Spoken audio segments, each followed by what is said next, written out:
Hi, my name is Jessica Millett Arnett with Chandra's Wellness, and today we're going to be talking about some digestion basics, as well as a few simple tips to help to get your digestion going in a better direction, without having to completely change your diet and lifestyle, just yet at least. So let's talk just a little bit about the digestive tract. Many people have been talking about this, many alternative doctors and nutritionists and things, because they're starting to correlate a lot of problems with the nervous system with problems with the digestive system. And why is that exactly? Well, I wanted to first let everybody know that there's another name for the digestive system, and that's called the enteric nervous system. So we actually have three nervous systems. We have our central nervous system, which is composed of the brain and the spinal cord. Then we have our peripheral nervous system, which is all of the nerve endings in our extremities and the rest of our body. And then we have the enteric nervous system, which is the esophagus, stomach, small intestine, large intestine, anus, rectum, all that. So, why is it that problems in the gut give you so many problems in the nervous system? Well, the gut is directly connected to the brain through a nerve called the vagus nerve. And it's through this direct connection that we're able to process and manufacture serotonin, which is our feel-good hormone. We're able to do a lot of things. And so when this particular system, our digestive tract, is not functioning properly, it leads to improper function in our brain and our other nervous systems because they're so connected.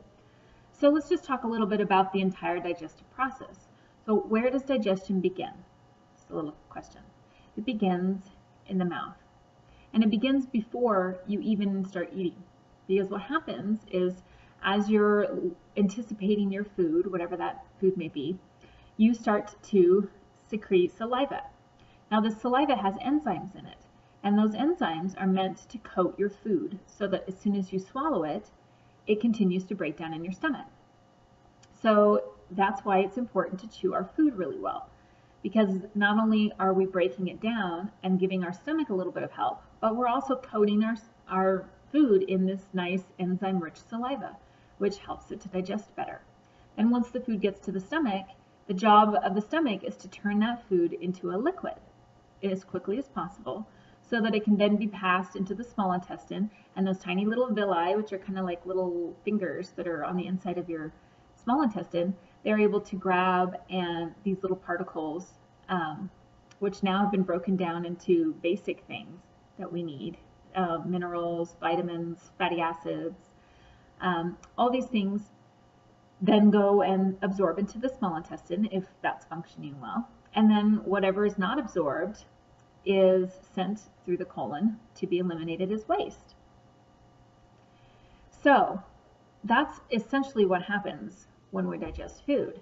But for a typical American, eating a typical American diet, which unfortunately is very low in fresh foods, very low in fiber, very high in meat, pasteurized dairy products, and carbohydrates, things that are, carbohydrates that are mainly just sugar, things like bread, pasta, regular sugar. Most of us eat a lot of sugar every single day because a lot of foods have added sugar to them. Plus, if you're eating any candy or donuts or anything like that, you're getting, the sugar and the flour.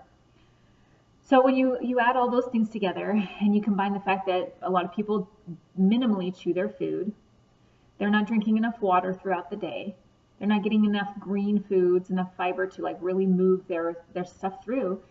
So what's happening is, let's see, the opposite of what I just described is somebody decides to start eating something, right? Let's say I decide to eat some processed meal from a fast food place, which I totally used to eat, so I have no judgment here because I understand that we are where we are.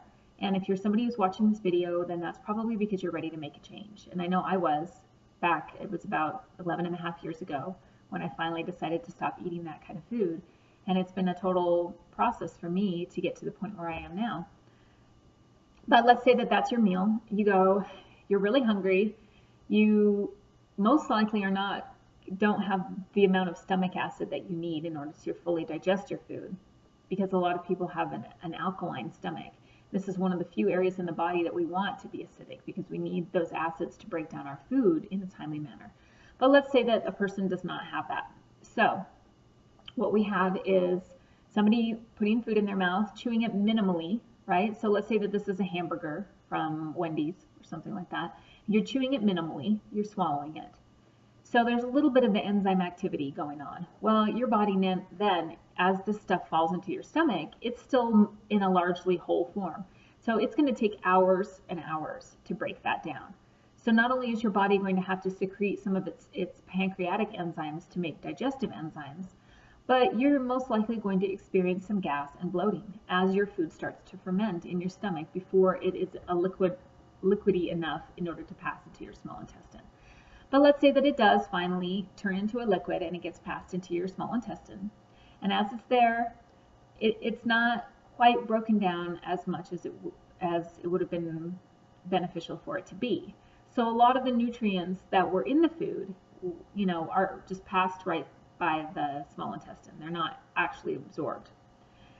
And then all this stuff starts to head toward your colon, where, unfortunately, from eating a diet like this, you have an environment there that has a lot of candida, perhaps some parasites.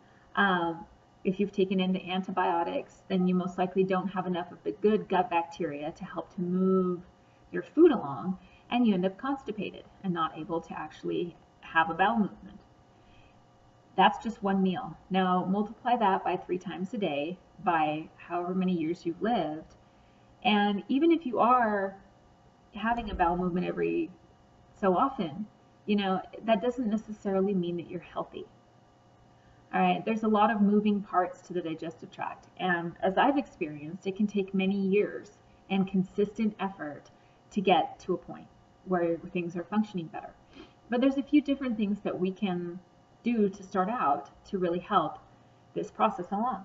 So the first thing you can do is to drink something like a little bit of lemon juice in water, or a little apple cider vinegar in water, or they have those gut shots now that you can buy that from I forget the name of the farm, but it's basically like sauerkraut juice in a bottle, and you just drink a little bit of it maybe 20 minutes before you eat. So that's one thing you can do, or any fermented food like sauerkraut, pickles. Those are really good for helping to increase the stomach acid. Then once you begin eating, regardless of what you're eating, chew that food well. Chew it as many times as you can before you swallow it. Because like I described earlier, you're going to be coating that with enzymes, and you're not going to be giving your stomach such a hard job. Because remember, the stomach has no teeth. Whatever we put down there has to be broken down. So that right there is one thing that you can do to really start to increase your stomach's ability to process food. Another thing you can do is to take a couple of digestive enzymes, either right before your meal or right at the beginning of your meal. When you take these digestive enzymes, they'll go in and add a little bit of extra enzyme power to digesting your food, which will cut down on gas and bloating and also help you to break it down enough to where it's able to be absorbed. And low absorption is an issue because if we're not absorbing the proper nutrients that we need, we'll eat a huge meal and still feel hungry because our body isn't getting what it needs. And then also making your meals as much as possible, making them 50-50 raw food, cooked food. So if you're going to have something that's cooked, make sure you have some salad and some roughage, some things with fiber in them, and also to help to move that through your body. And then another tip for elimination is to get some kind of a stool and something that you can put your feet to raise your feet up.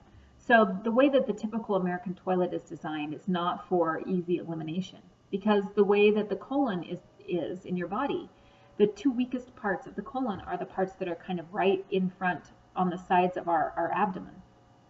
So when we sit in more of a squatting position to eliminate, that allows our legs to put pressure on those parts, keeping those parts of the colon from bulging out or from having issues. And then it also puts your pelvis in the right angle instead of sitting like this and having, what you're trying to eliminate come out this way. It's straight and it's allowed to just come straight down. This will help you to feel like you've completely eliminated rather than feeling like it's only partially there. So these are just a few things to start. As always, I recommend making changes 1 degree at a time. and getting comfortable with where you're at and then moving on to the next level, because it can be, it can be overwhelming to think about all the changes that we need to make in order to be healthy.